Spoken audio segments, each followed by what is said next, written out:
Morning, guys. Welcome to Coffee Chat.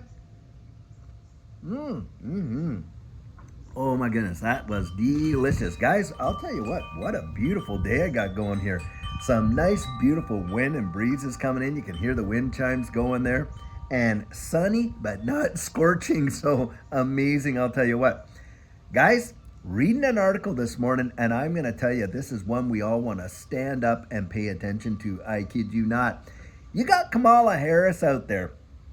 And for her fiscal policy, should she take over the White House and the administration and stuff like that and get in on this election, she is moving forward with wanting to tax unrealized capital gains. Did you hear that? That has got to be one of the most insane policies that I have ever heard. Talk about wanting to kill investment in this country. That has got to be one of them. And the first time we heard this is when Janet Yellen was bandying it about and throwing that out there. This is absolutely against what America truly stands for when you think of a land of opportunity. So you're telling me that we can go out there, we can actually put our, invest what we have after tax dollars, mind you, that most of us are investing.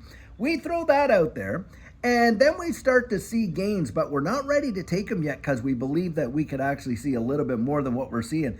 But at the end of the year, we're being taxed on those unrealized capital gains. You have got to be kidding me. Does that mean we get to write off unrealized capital losses? No, we don't. It's this kind of insanity that you can see that these guys are not friends to, when it capitalism, that's for sure. They don't believe in actually going out there, taking some risk, getting out in the water and making some money, making something into something. Hey, look at all the people that have started businesses. And they were taking all kinds of risks to do it. Now they grew that business to the point where they can hire maybe 2, 3, 4 employees. And, and those families get supported by that business. Well, any capital gain that the business has, well, they're going to get it all eaten up, having to pay taxes on any unrealized capital gains that they have in those. It is truly insane. Wow.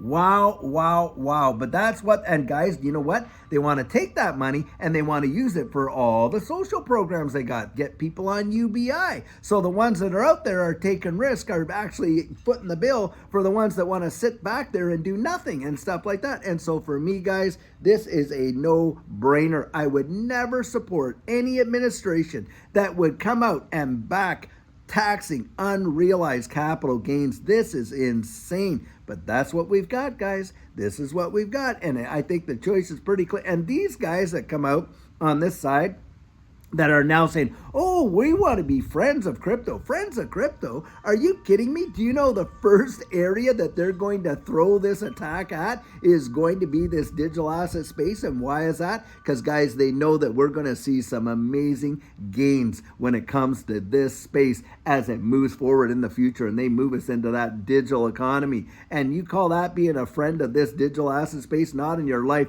And in fact, it sounds a whole lot more like Elizabeth Warren and how she colludes with Gary Gensler and all that. These people are enemies to this space as far as what we can see in terms of their behavior. I don't care what they're saying because, guys, let's be honest. For years and years, all they could say about this space is it was for tax cheaters, fraudsters, people actually using the money for nefarious things. They even had them propped up there. Elizabeth Warren did before Congress to make all these testimonies, knowing very well that she had arranged. It was almost like a script they were reading there, and especially with Gary Gensler and all this kind of stuff, because we know that came out flat out that she was colluding with Gary Gensler, told him all the questions, worked out all the answers, then get before and do this dog and pony show before the House Financial Services Committee and all this, as if he was really given the real goods and she was really asking real questions. That is obscene. Both of them ought to have resigned their positions right there as public servants, because that is not a service to the public.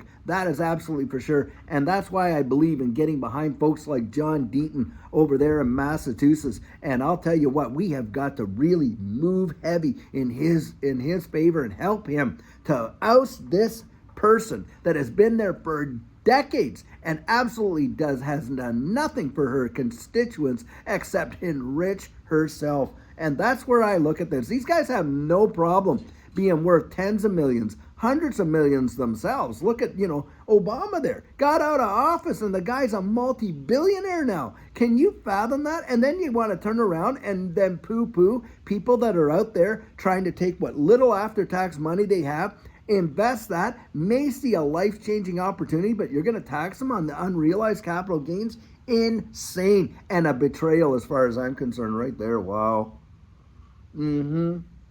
That is crazy. So it's almost as if they want to stay the ones perched on the top in their ivory towers, but they're not going to let you even get a chance to climb the stairs. How about that? These are the people that want to come out there and say they're out there for the people and they want to represent the people. Baloney, guys. Baloney. We have got to have clean house on both sides, really, for these people that have been in office for decades upon decades. I mean, Kamala Harris built a career off of all this kind of stuff.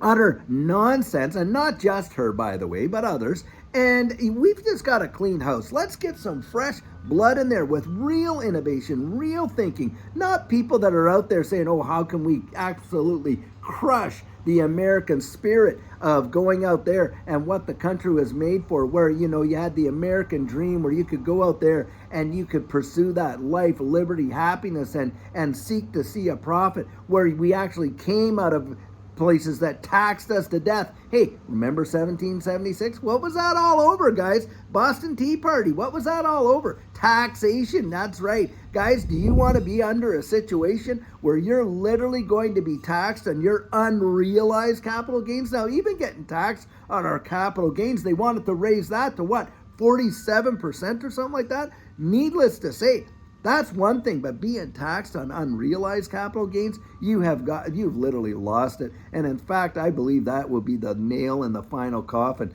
to this U.S. economy and being what we are, as, being a place where investment, innovation, invention, entrepreneurship, to go out and carve your own path, the thing that America has stood for since the founding of this country, and yet they want to absolutely kill it. That is insane. Wow. And obviously, guys, you can tell I'm on a bit of a soapbox when, on this issue, because to me, it's not just the finances. It's not just the finances, is it?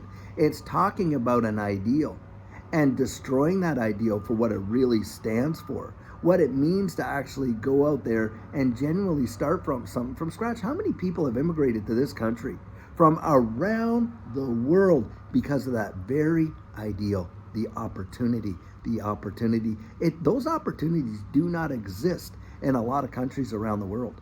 And they don't exist like that on those countries around the world because, listen, in some countries around the world, yeah, you can own a business, but the government has to own half or 51%. They have to be the controlling interest. It's not being a real entrepreneur. And having that desire to go out there and really see change. Now, if that was in place back in the day, we wouldn't even be talking, wouldn't we? Because YouTube, Google, Facebook, Microsoft, all these big names, hey, they were started by entrepreneurs. And think about this. Look at all the other businesses that we enjoy and stuff like that, and the competition that it brings. And by the way, never, not ever fear competition. Competition is the cure for complacency. It gets people innovating and thinking and this and that. And that's why I love the newness of this digital asset space and the competition that is coming up, because we want to keep these developers on their toes in the ecosystems that we're a part of. So we are as sharp as tacks. And guys, that's the deal right there. And let me address this too. So we're all hearing about Raoul Paul coming out there and saying, oh, well, people that are involved in XRP are a cult and all this and that. Guys, don't buy it. Don't buy it. Remember his prior statements? Don't F it up. Remember all that? He would say that. Why? Because he was talking about just getting it way back then and holding it. So when he's coming out now and saying the opposite, oh, these old coins and all this and that, guys, if that's all the old coins, then you may as well throw in Bitcoin, Ethereum, Cardano, Theta, and on, because there's a lot of these top 20, top 30, top 10 market cap, right, out there that have been around here a while. They've carved a path. And that again, right there, entrepreneurial. And if we didn't have what we have now, the idea of that entrepreneurial stuff, and if what Kamala Harris is talking about, taxing unrealized capital gains, then a lot of the innovation and invention that has happened over the last few decades would never have happened, and anything coming forward is not going to happen. So I think Raoul Paul is kind of playing his cards right now. That's what I kind of think, because the guy's no idiot, that's for sure. But saying what he's saying right now, we know, guys, it's actually totally contrary to what he's been preaching for the last number of years. And so something's up. Something's up. I don't know what exactly, but there is something up. Maybe he just wanted to stir the pot and stir up a bunch of interest, because we've seen people do that. You know, you kick some sand in the air and hey, people start, oh, what's going on over there? And maybe he's looking to get some, notice and stuff like that. That could be very well what it is. But I think he's going to have to come out and talk about this some more. People are going to be listening in some more, and it's just going to drive a little bit more interest his way and stuff like that. But guys, I don't care who it is. I'm not going to get buffaloed. I can see what's coming down the road. And one thing's for certain, when we see this life-changing opportunity, and that's why I believe it's going to represent the greatest wealth transfer in the history of mankind. Well, do we want the greatest taxation in the history of mankind, where you're taxing unrealized capital gains, not on your life? And guys, I think we have to get the message out there. This is insanity at its zenith, if you ask me. Anyway, I know, guys, it is crazy. The world is really crazy. But I'll tell you what, until later on today, when we have a fabulous video for you, have a great one and take care.